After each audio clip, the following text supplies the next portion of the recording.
Bueno, acá estamos de regreso con La Mañana Abuela. Como ya saben, hasta las 12 los acompañamos con noticia, música, temas variados. Pero bueno, en este caso, la intención es hablar sobre un tema que me parece importante, porque esta semana, de hecho, acá dimos la noticia, hubo un fallo histórico en Argentina y en América Latina también, porque es la primera vez que se utiliza en un fallo judicial el concepto de violencia estética. ¿Sí? Contextualizo un poco que es un fallo que se hace a un cirujano en donde dejó a una mujer de 32 años en estado vegetativo por practicarle diversas cirugías en relación obviamente a todo lo que es la estética. Y entonces esta semana lo que ocurrió es que es la primera vez que la jueza, es una jueza porteña, utiliza el concepto de violencia estética, entendido como una variante justamente de la violencia de género. Entonces, como es histórico en el sentido de que es la primera vez que se utiliza este concepto, me parece importante tal vez abordarlo como para tener un poco más de idea de qué se trata, porque si bien es un concepto que ya hace una década que lo acuñó una socióloga que se llama Esther Pineda, que lo empezó a abordar de distintas perspectivas. Hoy por hoy supongo que también cada vez más va a tener vigencia y se va a escuchar mucho más también en este contexto en el que estamos principalmente en el país, en donde a raíz de lo que le pasó a Silvina Luna, que recordemos que murió con 43 años a causa de las distintas intervenciones quirúrgicas y estéticas que le hizo este hombre Lotoki.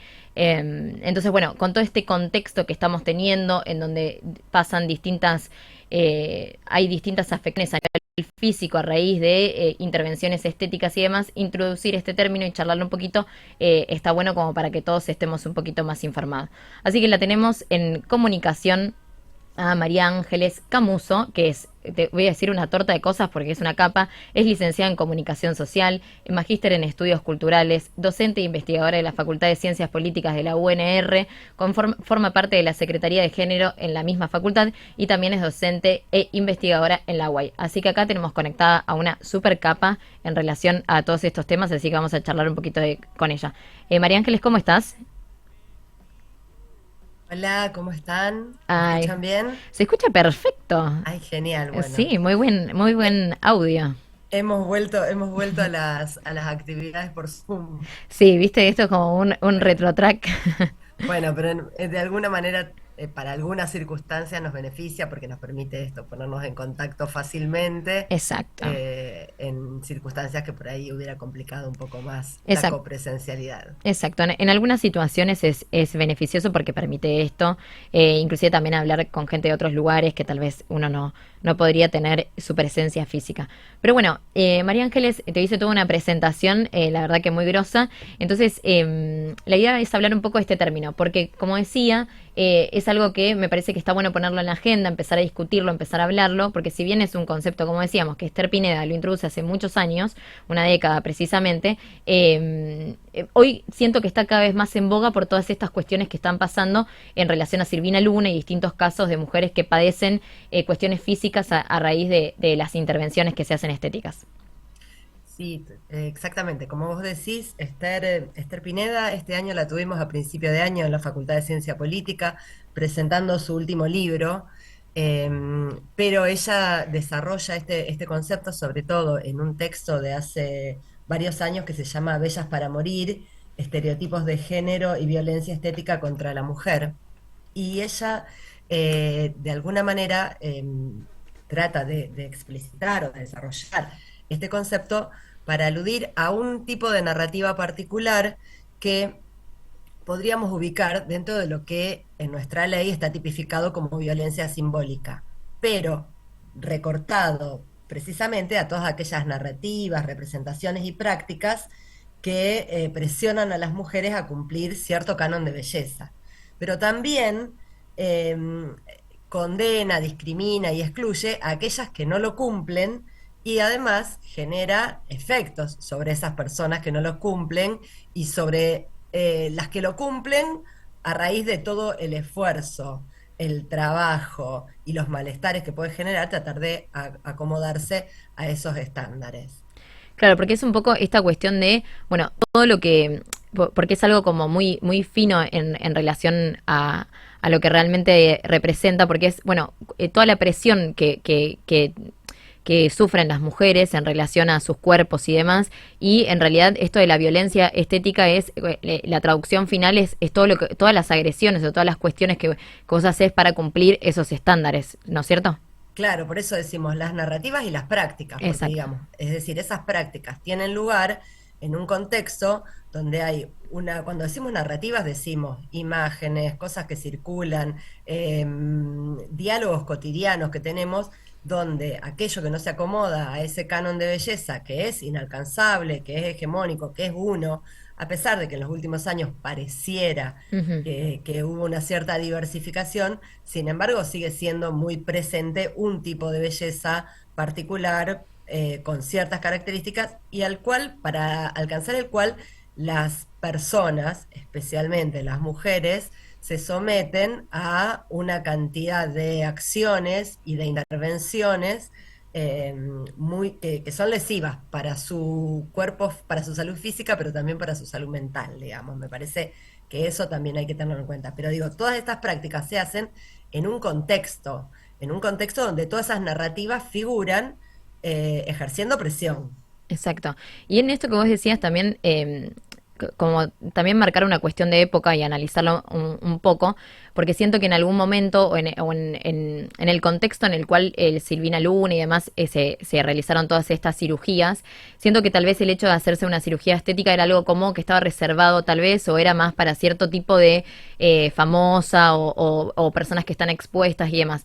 Pero siento que hoy por hoy, digamos, ahí está como mucho más naturalizado en la cotidianidad el hecho de hacerse alguna intervención o alguna cuestión, o tal vez no es una intervención, digamos, algo demasiado invasivo, pero sí hay distintos retoques que se hacen, por ejemplo, labios o ácido hialurónico, esto que aquello, que me parece bárbaro, pero reflexionarlo un poco de realmente es cada vez más cotidiano la posibilidad de acceder a distintos cambios, a distintas cositas que, digamos, modifiquen tu imagen. Eso, digamos, que Sí, sí, me parece que hay dos cosas. Por un sí, lado, hay que hacer un poquito de historización y, por ejemplo, antes que este concepto de violencia estética, Naomi Wolf, una investigadora canadiense, creo que es ella, sí, había desarrollado un texto donde hablaba del mito de la belleza y bien, donde ella habla del mito de la belleza como una reacción conservadora frente a todos los avances feministas y de las mujeres, de lo que solemos llamar la segunda ola feminista, ¿no? Donde las sí, mujeres dicen, bueno, nos queremos retirar de lo que es la vida doméstica, las cuestiones de cuidado, las responsabilidades, asociadas a la limpieza y al cuidado hogareño. Entonces, y queremos ocupar espacios públicos porque tenemos derecho a estudiar y, a ser profesionales, a hacer, política, a ser elegidas o, a ser elegidas como representantes políticas en diferentes ámbitos. Entonces, frente a eso que se da principalmente en lo que llamamos la segunda ola, Naomi Wolf dice que hay esta reacción que, que se denomina, digamos, el mito de la belleza. Instalan como un deber ser de, una imagen inalcanzable y eso, que es instalada principalmente por los medios de comunicación. exacto, En realidad, es instalada globalmente, digamos, los medios de comunicación. Yo no adhiero tampoco a las teorías hipodérmicas, ¿no? De que siempre, ponen las cosas desde afuera, sino que recuperan cosas que están, circulando en los discursos exacto. sociales y las amplifican y las intensifican de alguna manera.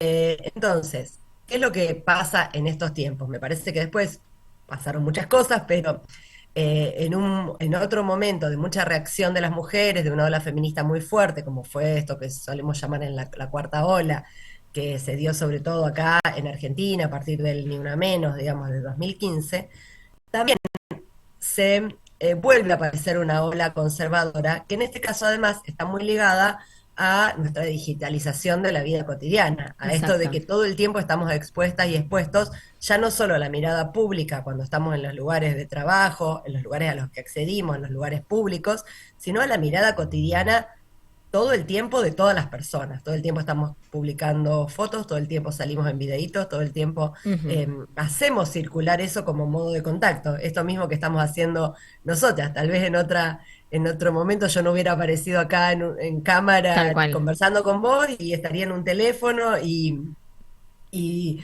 vos no sabrías si yo estoy peinada, despeinada Sí, sí, o, tal cual. bueno, entonces, o cuáles son mis características faciales. Entonces, esa exposición, digamos, constante, que es parte de la digitalización de nuestra vida cotidiana, genera en una sociedad que es muy disciplinaria en términos culturales, esta necesidad de estar adecuándose. Y paralelamente se da una, podríamos decir, lo pongo muy entre comillas, una democratización de del acceso Sí. a los tratamientos, ¿no? Donde todo parece que puede hacerse y donde cada una puede construir ese cuerpo que quiere, pero no es el que quiere, sino el cuerpo que debe, digamos. Me Claro. parece que ahí estaría la cuestión de la discusión. Sí, y cómo las redes sociales, digo, sobre todo las redes sociales, influyen un poco a eso y también esta cuestión de, que bueno, se habla sacando también solamente en el eje en la mujer, sino en todos, de la utilización de filtros y distintas cuestiones, cómo distorsionan también la imagen y cuánto afecta eso a la percepción de uno mismo y después a enfrentarse con lo que en realidad sos o lucís, digamos. Claro, digamos, porque ahí aparece, es decir, siempre hemos tenido una diferencia entre aquella imagen que tenemos como ideal y y la imagen que después nos devuelve el espejo, digamos, aún una imagen ideal en relación a otras y a otros y la imagen ideal que tenemos de nosotras mismas. Pero lo que sucede con las redes es que estamos todo el tiempo comunicando una imagen, digamos, todo el tiempo Sí. acomodándola a cómo nos gustaría vernos y después, bueno, tenemos que salir y convivir y enfrentarnos con las personas tal cual somos, digamos, sin filtros, podríamos decir. Sí. Y eso genera malestares, digamos. Entonces, me parece que por esa razón también aparece este incremento de los tratamientos. De los tratamientos. Bueno, ya para ir cerrando, preguntarte también, ¿por qué es importante que en un fallo se acuñe este término? Si crees que es algo que va a empezar a aparecer cada vez más en otros fallos judiciales, ¿qué pensás en relación al término en general y su introducción en las cuestiones judiciales de cara al futuro también? Bueno, a mí me parece que esto sienta diferentes líneas de trabajo, ¿no? Por un lado, esta cuestión del reconocimiento de que digamos, de que lo que sucede socialmente tiene impacto en la vida de las personas y que por lo Perfecto. tanto también implica responsabilidades. Y esto quiero señalarlo con atención, porque incluso en el caso de Silvina Luna, digamos que vos mencionaste, una de las discusiones que suele aparecer en relación a la responsabilidad del médico, de la persona que le hace el tratamiento, es que, bueno, que ella acepta Sí. libremente ir a someterse a esas intervenciones. Entonces, acá hay dos cuestiones. Por un lado, nadie es absolutamente libre en una sociedad con tanta carga disciplinar cultural, digamos. Nadie está exento de toda esa presión, digamos. Mucho más una persona que tiene un trabajo en el cual tiene exposición de imagen. Y exposición de imagen era en el caso de Silvina Luna, que era modelo, actriz, pero exposición de imagen también es a la chica que a lo mejor quiere ser recepcionista o que Sí. tiene que conseguir un trabajo donde lo que se pide en un currículum es, entre comillas, buena presencia, y esa buena presencia está pensado en términos muy estandarizados y muy hegemónicos. Entonces, por un lado, esta cuestión de relativizar la cuestión de elegir libremente los tratamientos. Y por otro lado, también asignar la responsabilidad a las personas que sí tienen un saber técnico, científico particular, que tienen la responsabilidad de comunicar cuáles son los riesgos Los riesgos. de cada tratamiento, digamos, pero siendo, digamos, muy claras y claros y muy específicos, porque me parece que uno de los otros de los problemas también tiene que ver con que hay una discursividad circulante en que hacer cirugías estéticas son cosas sencillas, digamos, son Claro. cosas que se hacen en un momentito, que Sí, te hago bueno, un toquecito un acá. tratamiento, es un toquecito acá y un toquecito allá. Bueno, ¿qué pasa con eso? ¿Qué sabemos? ¿Cómo va a suceder? qué repercusiones puede tener en los diferentes cuerpos, digamos, porque en el fallo este que vos mencionás hay una cuestión de un cuerpo que tiene ciertas Sí, sí, características. características, digamos, que tornan complicada una cirugía como o un tratamiento como los que se les hicieron.